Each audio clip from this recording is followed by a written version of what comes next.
Hi everyone, this is Dave from Mountbatten Estates. Today we have Richard Little from Your Land Partner. Now I've known Richard for a good few years, a very accomplished developer. I'm sure you'll soon find out.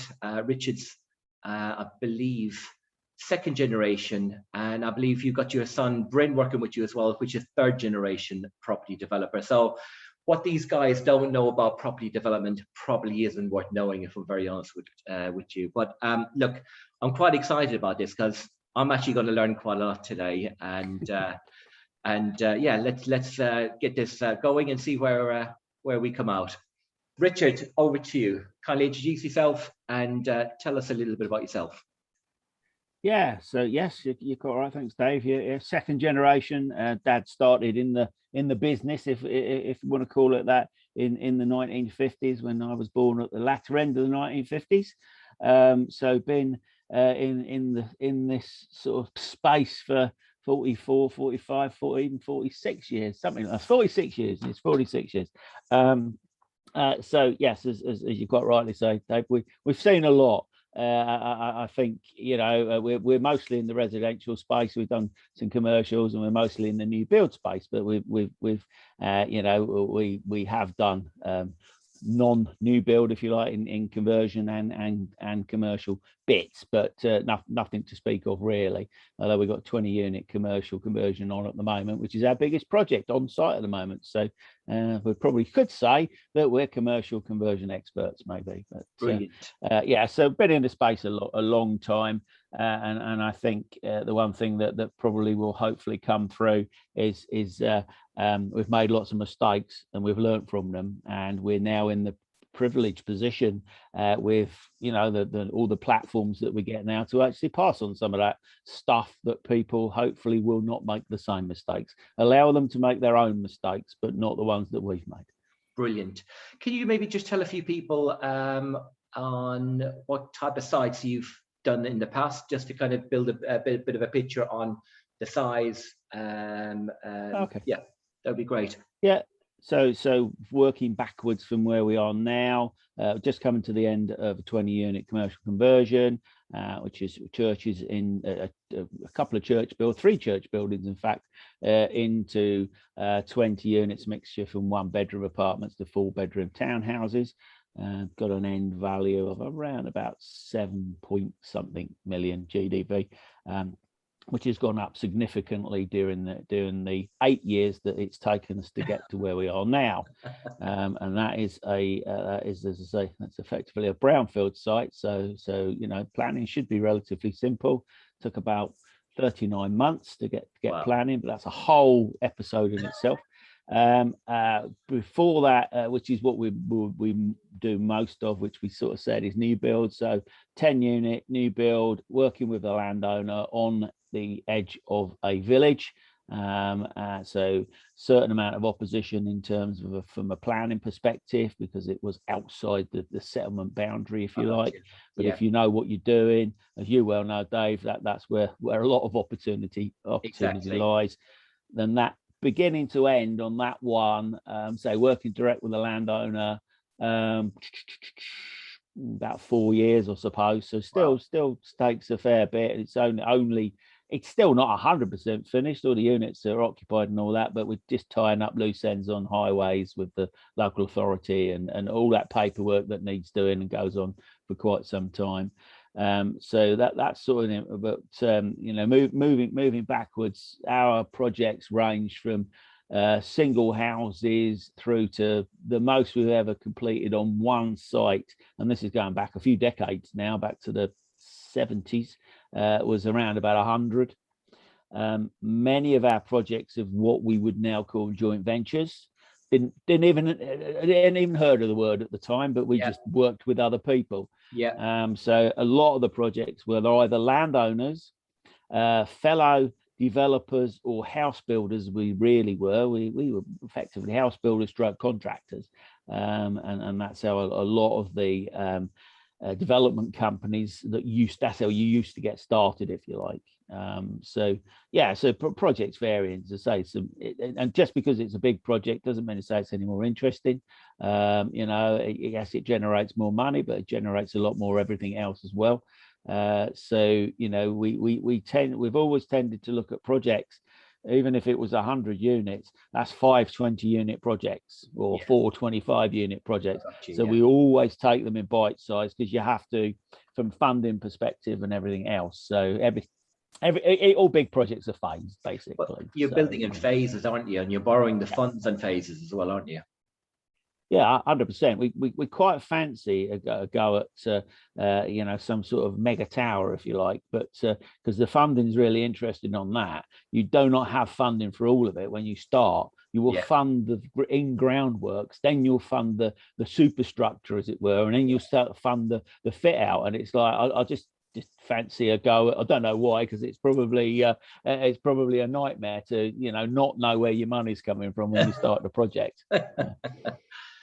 I think you've got to take a bit of a leap of faith, don't you? Absolutely, yeah. And to be fair, I think that's you have to at some point, whatever you're planning to do. We would always sort of say is that you just got to make sure that you're taking the leaf from a solid footing, if you like. And I think that's where maybe some people fall down, whether it's new or aspiring developers or those that are scaling up. They haven't got that solid footing, that solid foundation. So when they take that leap, it crumbles away underneath them, to sort of for the want of a better expression. So Rich, you have been involved with training for a very long time as well, and you've seen a lot when it comes to aspiring developers. What are the kind of maybe common mistakes you've seen in the past? Common mistakes: overconfident. Overconfident in their self, in their own ability, overconfidence in their wider team's ability. So when they leverage their time to the wider team, too trusting, I think, of what they're told, because what they hear from maybe an agent or whatever is on some values is what they wanted to hear, because they're good, solid values. So I think a little naivety or a lot of naivety in terms of the normal end values and costs. And I think they're the most common, but we see that. Surprisingly, I think we actually see that just as much in scaling developers as we do in new aspiring developers, because it's very much it's not the title of what you're doing, it's who you are as a person and how you tackle it. So we've worked, for instance, one of the projects I mentioned earlier, the 20-unit conversion, for 2 of the partners. That was their first ever project, really, apart from doing their own homes and a couple of buy-to-lets and HMO and all that sort of stuff. First ever development project. But if they did it on their own, then probably weren't turned out as well as it is turning out. So I think that's the thing. It's if I had to describe the mistakes in one word: naivety. Yeah. You've mentioned JV a couple of times throughout this. I'm really, you've JV'd with both landowners and investors and equity partners, and I'm really keen to get some insights when it comes from in that perspective. Have you got any advice you would give anyone when considering joint venturing with either party? I can't remember who it is said that start with the end in mind. I'm sure you'll remember. But effectively start with the exit. So before you're structuring how it's actually going to move forward, we just start at the end and say, right, okay, what are all our individual aims out of this? What are we trying to do? And on a simple sort of basic level is, does anybody want to keep the property? Does anybody want to trade the property? That's just a sort of, that's a very simplistic way of looking at it. And of course that can change through the whole project timeline, but generally people have got a bit of an idea of what they want to do as they're going into it. So I think that's where you start, but also have clear exits, because what we see with joint ventures, and we get a lot of joint ventures that probably where things haven't gone so well, and the parties have perhaps had a bit of a falling out or whatever, so we have to unpick it. So have that clear almost know what the divorce settlement is before you get married, I suppose, is another way of putting it. So the other thing that is structure a deal. So when we talk about joint venture collaboration, we don't necessarily have to do a joint venture within a joint venture agreement or anything like that. It's actually bringing certain parties together that are going to work together with a common aim. So actually, you might be able to structure that on the basis where there is only one developer, if you like. So the SPV, the special purpose vehicle that's put together, doesn't necessarily get split up between all of the stakeholders, because it doesn't need to. So you can actually make a lot of it more transactional. So just as a very, very quick example, if you were joint venturing with an investor, for instance, they're putting equity into a deal. Now, they might not want to take shares in the SPV, because if they do, they may well be liable for future borrowings, etc. And people don't even realize that until they get into it. So they want the shares because they think that's a bit of security, but actually they might be better off not doing that. So we structure that potentially outside of that, so that the special purpose vehicle is fairly clean, and it can go and borrow the money against the people that have got the shares, and they can put their own, they can put their own PGs and everything else up as cover for that. So structure things. Another quick one would be with a landowner. So we see quite a lot, and rarely does this work, but it works occasionally. But rarely does it work where the landowner puts the land in, the developer comes and brings everything together, and the equity partner comes and puts the equity in. That rarely works, really? Because there is an asset with a value that somebody effectively has to sign away. And if they're happy to have a second charge, that may be possible. But because they're putting such a large element into the deal, they may well also be called out to provide liability for any future borrowings. And many landowners, when you get as far as legals, and we sat in the boardroom at solicitors, not so far from here, and told the landowners, no, that deal that you are putting together with somebody won't go through, will it, your solicitor? And their solicitor said, no, of course it won't. What are you thinking of? And we were proposing that we structure it different. We make a payment. We take over the land. They can still have a second charge, but they will have some money. So we might be buying it at a reduced, lower than market value, if you like, but they have the other money secured on charges, which will come at a later date before we can sell the assets. Hopefully I think that's quite sort of straightforward, but hopefully to people watching or whatever, it is. It did, it came across well. And just before I move on, you mentioned something as well. I just wanted you to elaborate a little bit. You mentioned helping developers who are in maybe a little bit of distress. Now, there isn't too many people I know who actually has the skill set to be able to unpick a deal that's gone wrong. So just maybe explain in a little bit of detail how you help other developers when things maybe go awry. Okay, so I'll start this off by saying generally we can't help them because they come too late. So generally, and it's whoever's holding the power is generally any funders that have got any charges. So we normally get to hear either directly or indirectly of project troubles or in trouble or businesses in trouble a bit too late. So we can't necessarily structure anything. We then end up, if appropriate, we then end up talking to the fixed charge receiver or direct to the funder or the lender themselves, because once it gets that far, it's a heck of a mess for everybody. So but when they do come early enough, and I will say the biggest reason they don't come, I will say quite unkindly, it's ego. But actually what I think is it's head in the sand. Let's pretend this isn't happening. Let it go away. Now, we wouldn't be able to help every single one that comes across our desk anyway, because there are fundamental problems with the deals and the deal structures. But we could help a lot of them if we got them earlier. So actually, in order to potentially refinance that deal out with somebody else, bring fresh money to the table, just have a look at it. But so typically they're in over their head And the thing that normally brings it down is cash flow. In any business, whatever sector you're in, cash flow is everything. So we know property investors, property developers that have got quite considerable assets, but they've got no cash.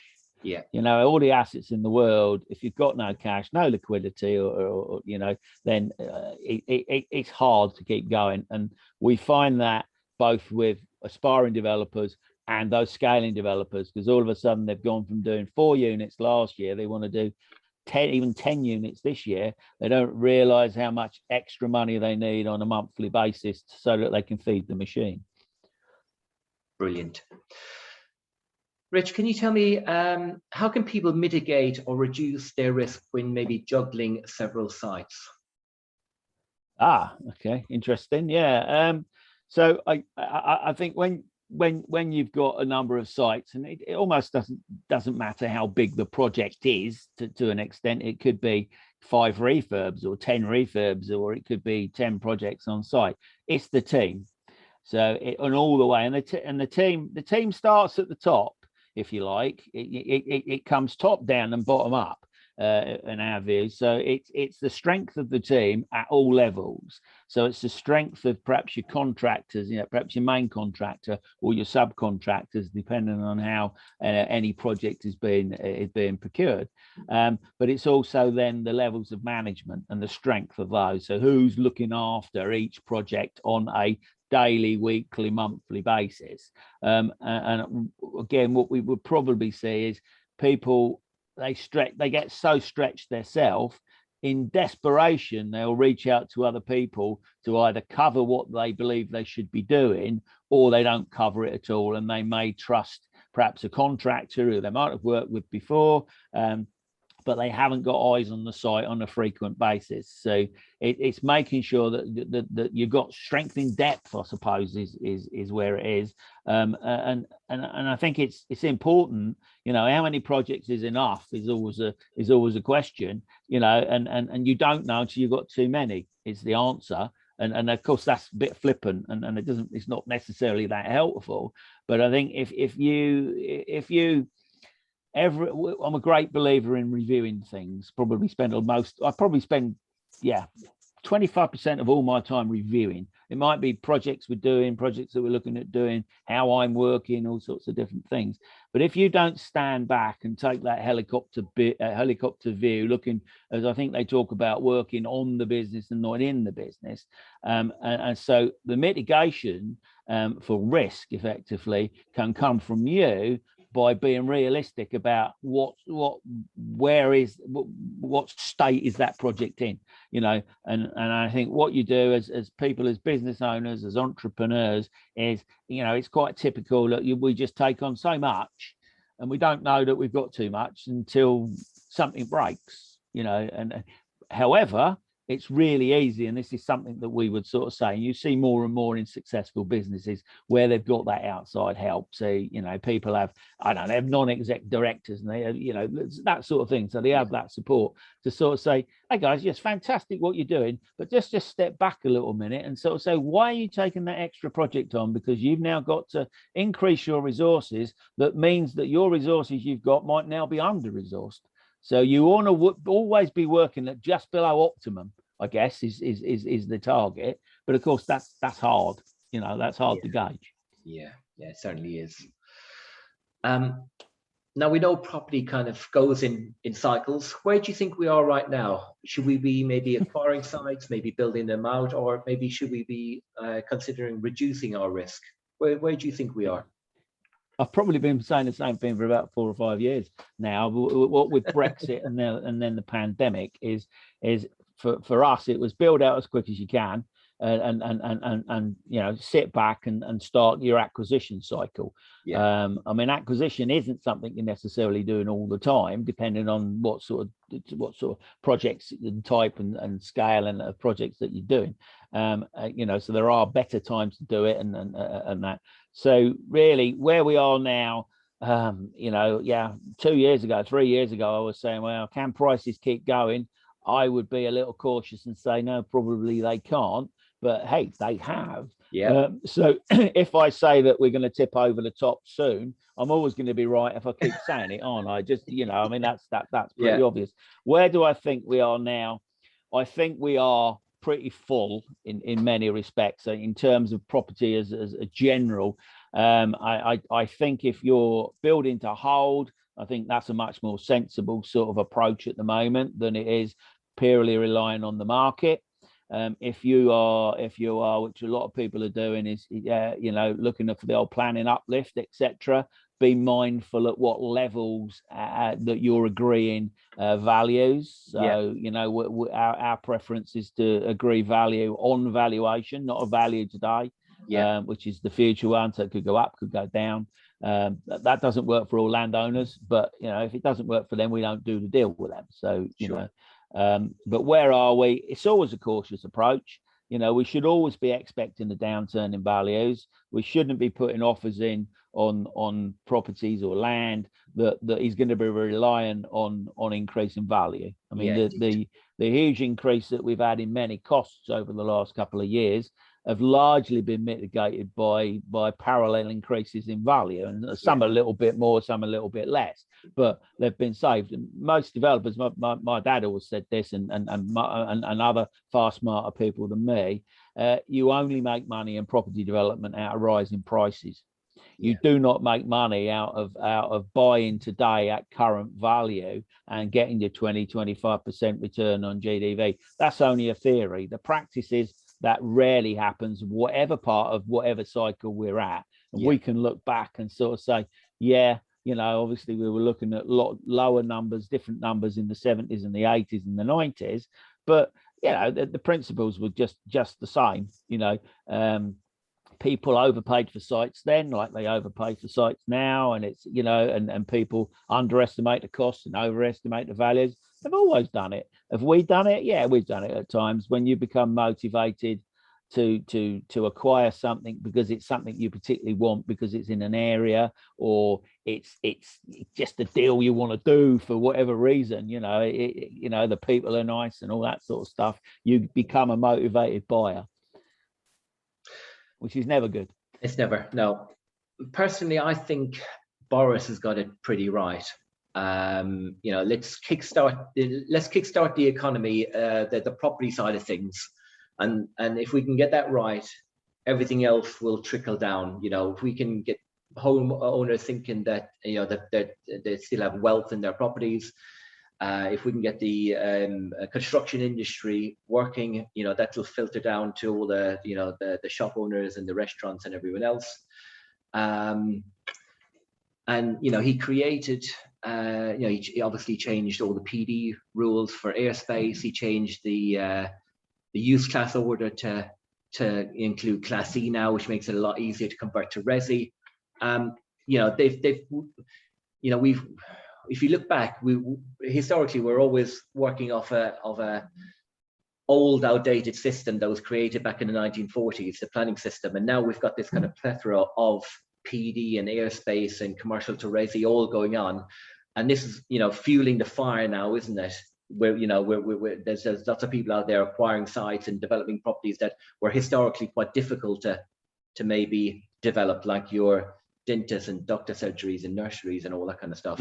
So what do you think of the current climate? Do you think we're ever going to be able to plug that gap of 300,000 new homes ever being built? What's your theory on all this? Okay, so just cover very quickly. Whenever we have a recession, or whether you want to call it a financially tight time, we might not necessarily be in a recession at the moment, but we've got some big debts to pay back. The key is always about the infrastructure of the country, and there will generally be something in and around the house building sector or construction sector that's part of that. And yes, it trickles the money through. And so generally in the construction business, you feel the pinch before others realize it's there, before the Daily Mail reports it, if you like, and you also come out of it quicker as well. So while some others are suffering, you're often benefiting from a lot of the money that is pushed around by governments, whether they be red, blue, stripes, whatever color they might be now or in the future. So, I think that the changes to the planning system. Look, everybody always moans about the planning system and the planning process. We've moaned about it since I can remember. I remember my dad moaning about it, and it was way different then.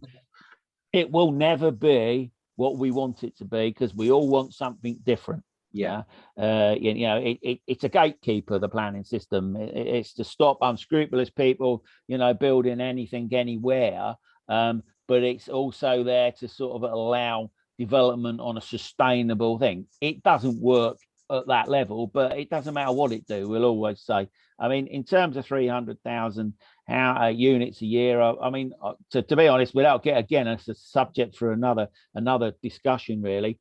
I don't think we are 300,000. I don't think we need 300,000. It's an arbitrary figure that people float around, and depending on who you are as to whether you use that figure as higher, lower, or whatever else. What we are desperately short of, and again, that hasn't changed, but there are more now, is more affordable homes. That's whether they're for buying or for renting. And that's the issue, whether they be 50,000 or 100,000 a year. We got to look at not how many units we're delivering, but what is the makeup of those units. But it's not really in anybody's interest to look at that too closely, because just political noise, really. It doesn't matter whether you're the opposition or you're in government. You can make the noises accordingly. The point is, the more homes that we actually construct, the more chance that we've got of getting to that point when we've got enough. Yeah. What's enough is another matter. I mean, in some areas there's plenty of apartments because they're empty, can't sell them, can't rent them. In other areas there possibly isn't enough. But the commonality everywhere, from London through to the lower value parts of the country, where it isn't as much of a problem, but affordability is the biggest thing. So and I think that's the problem. And how do we tackle that? I mean, I think whatever government's in power, they'll do what they think is the right thing. And can we build more affordable homes? Well, we could. Is affordability down to cost, or is affordability to do with value weighed against cost? Because as we take a greener position, which is one thing, I'm neither a supporter of Boris or an opposer of Boris, but I think where we're going very dangerously is down head first into a green tunnel, where we have no idea what's going to come out the other. And people like me that we love green things, we love historic stuff, we love all that sort of stuff. But if a tree's in the way, we knock it down because, not because it's going to disturb one bird. I'm sorry. We have to look at the overall picture, and we're in this dangerous territory now, where we let the minorities who have very valid points and they truly believe in what they say, we let the minorities have too much say, whether they be politicians or environmentalists. I mean, quite frankly, they're all extreme. They're at one end or the other, where to deliver good affordable homes, it's a path down the middle. And the poor old planners, and I will say poor old planners, they're stuck in the middle, aren't they? They're never going to win. Doesn't matter what they do. The local residents will hate them, the developers will hate them, everybody hates them. So who the heck would be a local authority planner? I mean, if you are one and you're listening to this, watching this, fair play to you. I just don't know how you do it, But if you are and you've got an application on your desk, please look at ours first. Well, they definitely earn their money. I'll give them that. They do. Yeah, they do. So look, Richard, you've got quite a unique way of finding sites, haven't you? You don't use the kind of traditional software for finding sites. Can you maybe tell people a little bit about what your approach is? Yeah, well, my unique way, in a way, is not much different to yours. We've got somebody else to do it, but this is true. So we've been sort of in our current acquisition cycle, if you like, a lot longer than we expected to be, and it was when some of the the new software platforms, the land sort of sourcing engines and all that were in their infancy, and so we actually were part. We trialed them, and we helped them on one of the Nimbus particularly. We did a lot of work of identifying holes, so they put what they call patches on, which they did, to be fair. But at that time, we realised that one day this might be really, really good. But at the moment, and at that time, it wasn't. So we use simple things like Google Earth, land registry e-services, and just spotting those sort of opportunities, whether they be large gardens or something on the edge of a settlement boundary or something. And it's as simple as that. So we don't leverage it. I know you've got a rather effective VA sort of service and things that you use, and we probably would benefit from that, to be honest. But we've got one of my daughters does a lot of the sourcing, and all of the sourcing now, to be fair, and she has done nothing else much for the past 12 months. We have literally got thousands of sites identified. Brilliant. We've done nothing with them at the moment, but they're all over the country.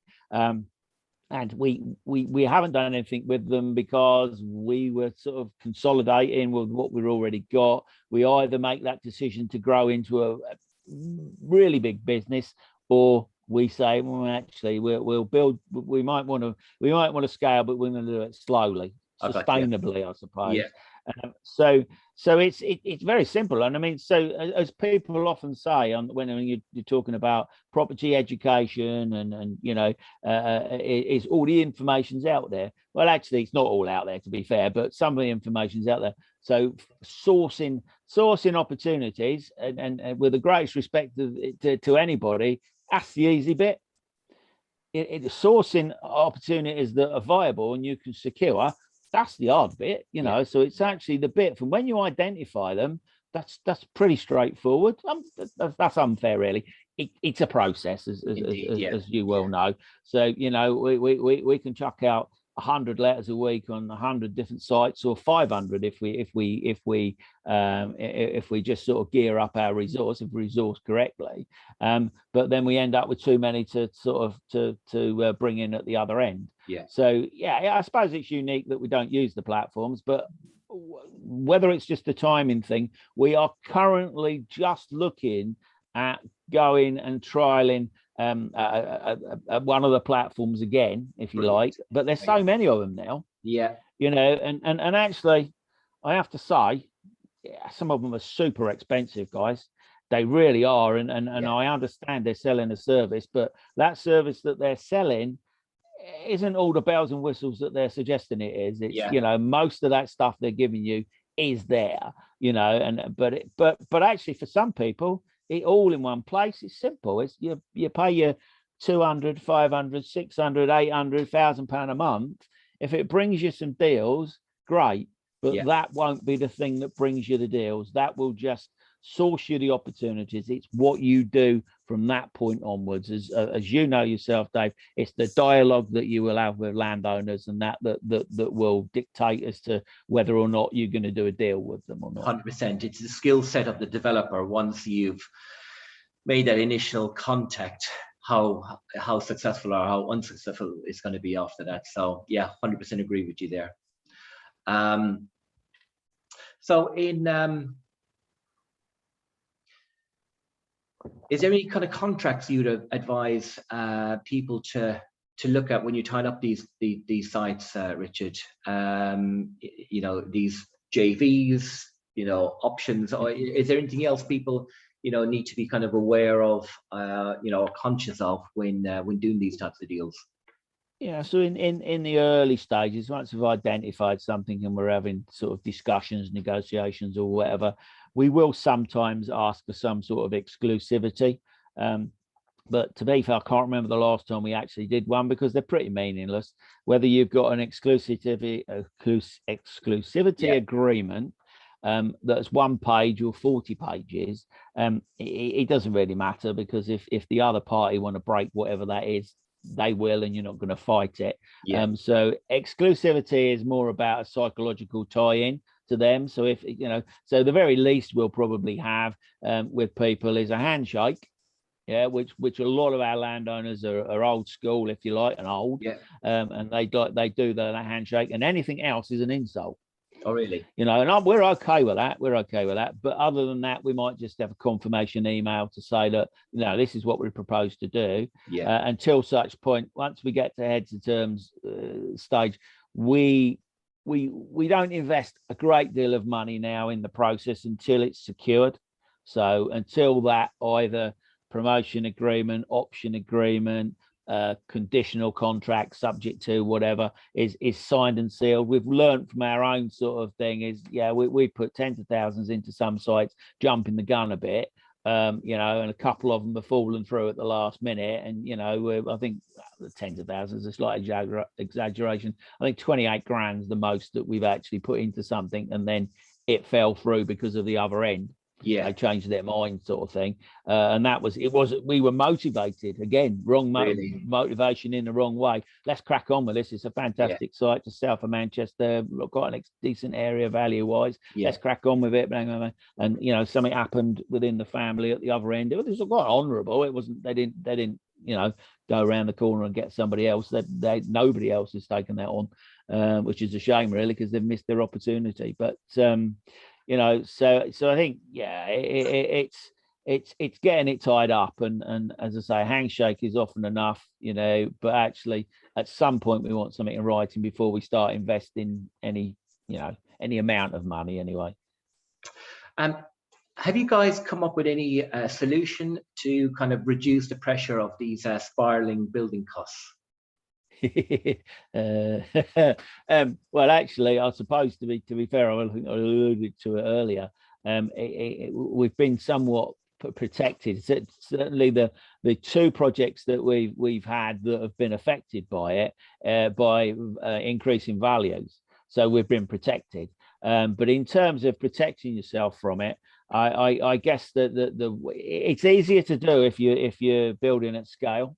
Yeah. Because you've got more clout, you've got more power. So I have seen what I would call an unfair profiteering by large suppliers to small users. So we've seen that. So we know that sort of, you know, the price of plaster, all the stuff that we've all read about and all that, you know, when I think plaster went up to, you know, I don't know, £20 a bag or something ridiculous. It didn't if you were buying, you know, 300 bags at a time. The issue was we still couldn't get it, but when it came, so there was an element there. If that let's just say a supplier, whoever it is, you know, comes along and we've got an order for 500 bags. Yeah. And that'll be phased delivery or whatever, but the order's there. If they get 200 in, they're going to give us 50, or at least as they could give us, and then overcharge on the rest that are going out. Because effectively they might be charging, you know, somebody 20 quid, and they're charging us £8 or something like that. Then okay, but so they're not making 20 quid on every bag, but it's the blended the amount that they receive. So really it's talking with your suppliers, you know. And we do some. We're involved in sort of housing association stuff. So when that's the case, is to sort of say, well, okay, you pass it on. You ask to sort of say, I know it's outside the contract and all that sort of stuff, but actually, guys, look, it's unprecedented. You know, we've got an 8%. I think we worked out it was roughly an 8% increase across the board. We've got an 8% increase. You know, if you're not helping us meet that, there's a real chance we will end up not being able to deliver it. Because there is. Because if you take 8%, you know, out of a contract as a sort of a contract sum, that could be their profit.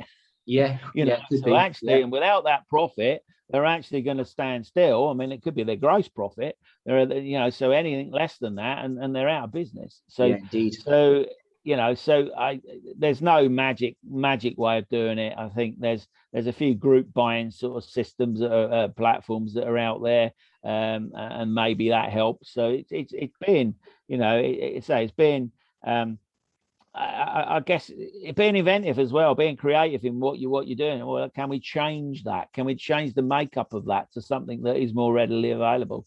So when something is pretty straightforward, and it's just a matter of process, people can get lazy. So when something happens, you then get challenged on how can we reduce costs, and that's when people become inventive. And they're looking at different finishes on the walls and things, not purely to cut cost, but actually that's part of the reason. That's the main driver probably. But actually, we've seen some quite interesting sort of things that people have done. They still cost them more than they planned it to cost them, but basically that's business, that's commerce. Prices go up, and even if you're contract, you've got a contract. If you try and insist on that contractor, a subcontractor or a main contractor, if you try and insist that that's it, it's a fixed price, then you're going to end up that they may go out of business or whatever they might do to the contract, walk away, and you're still going to end up them having to pay somebody else. So it's about having a sensible grown-up conversation, I think. Yeah. Rich, as part of the interviews, there is a bit of a theme. So look, we've all been in the game long enough to have maybe an amusing story or two to tell. Can you share an amusing story you've come across over your wealth of years and experience on the building sites? Okay. I guess I've got to be careful, I suppose. I think of some things that are going back a while, but I mean, whether they would be considered to be amusing now, but they still amuse me. So, yeah, okay. So we were on a joint venture project where effectively we were the main contractor, and we were delivering, and the developer was, providing the money and all that sort of stuff and everything else. So we had a lot of subcontractors. So we used to, and still do now, is we put it out in packages. So we might get a groundwork contractor, subcontractor come in and do all the groundworks. And this particular thing is the groundwork. And at the time, I used to spend quite a bit of time on site. I'm for my sins, I'm a bricklayer by trade. So you used to spend quite a lot of time. We had, I don't know, 40, 50 guys on site. So both Dad and I would be on the site most of the time. We didn't have the element of the amount of admin and support that we have to do now. I mean, even though we ran what was probably quite a high turnover business, we didn't have anybody doing the bookkeeping. We didn't have anybody doing the wages. We just did it. And it was way simpler. Anyway, I won't go on to a rant about our technology and software and all that is actually, anyway, not so productive. But so anyway, so we had a QS used to come around and do all the measure and all that sort of stuff and make sure that all the subcontractors, just the same as it is now, QS would come around to make sure they weren't being overpaid. Yeah, and we just happened to be on the site, this thing, and the QS probably wasn't the best QS that we probably ever worked with, shall we say. It was a bit slapdash as it turned out, but and unbeknown to us, he kept getting the values wrong. So effectively, their money was short. All right. And apparently, he'd been told the week before by this ground worker, and whilst I'm sure ground workers aren't like this now, they're a pretty rough and ready bunch, or they used to be. Yeah. And this guy was what we call a banksman, if you like. He used to be in the holes, making sure that the sides were straight and all that, and then he'd be working with a digger driver and all that sort of thing. But he just happened to own the digger and that. He was just a very hands-on guy, and he got, I don't know, they were doing all their groundworks. He probably got 20 guys on site, and so you don't mess this guy around. And he'd apparently threatened the guy the week before, which we didn't find out till afterwards, that if you get it wrong again, I'm going to sort you out. Yeah. So on this particular occasion, apparently he got it wrong, and he threw him in the hole.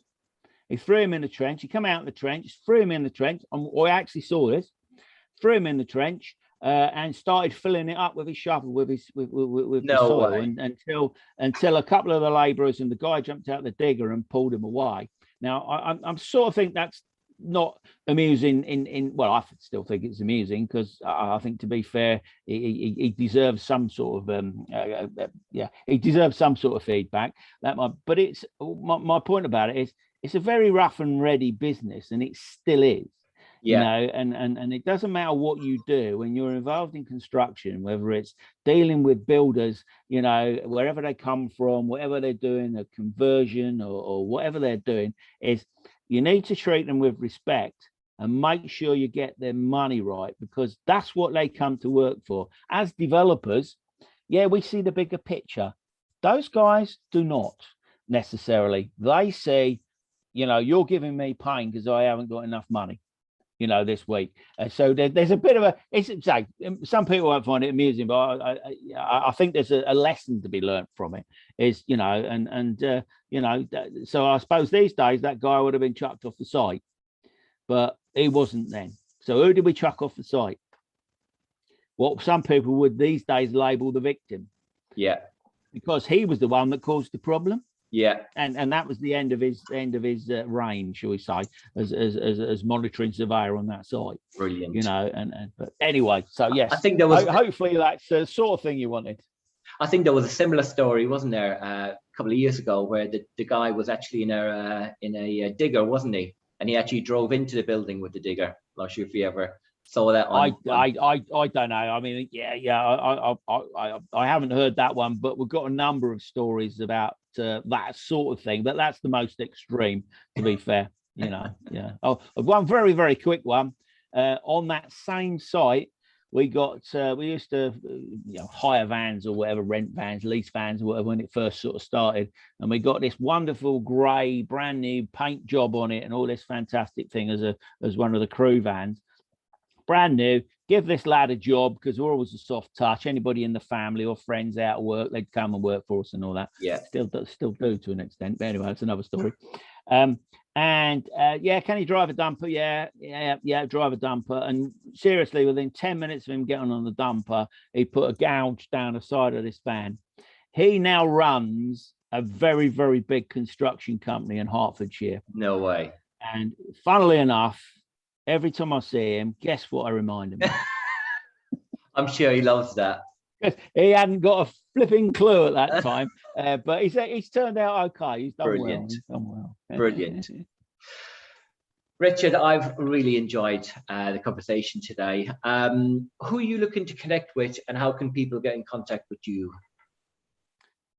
Yeah, I suppose we're always looking for opportunities. So anybody that has land, either owns land or has got good opportunity that they're looking at, you know, we're happy to look at joint ventures, as we've already said.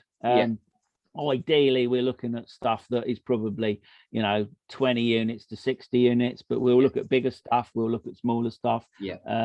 But I think that the common thing about all of it is there has to be sufficient margin in the deal, realistically, so that everybody can get a decent share, and not so a proper collaboration, a proper joint venture where those get rewarded for what they bring to the table, really. Yeah, brilliant. All right, Richard, I will make sure that your contact details are actually just below this video, but thank you so much for taking time out of your busy diary, and hopefully everyone got some great value from that. Thank you so much, and look forward to seeing you again on this interview series again pretty soon. Cheers, Richard. Thanks, Dave. Thanks all. All. A pleasure.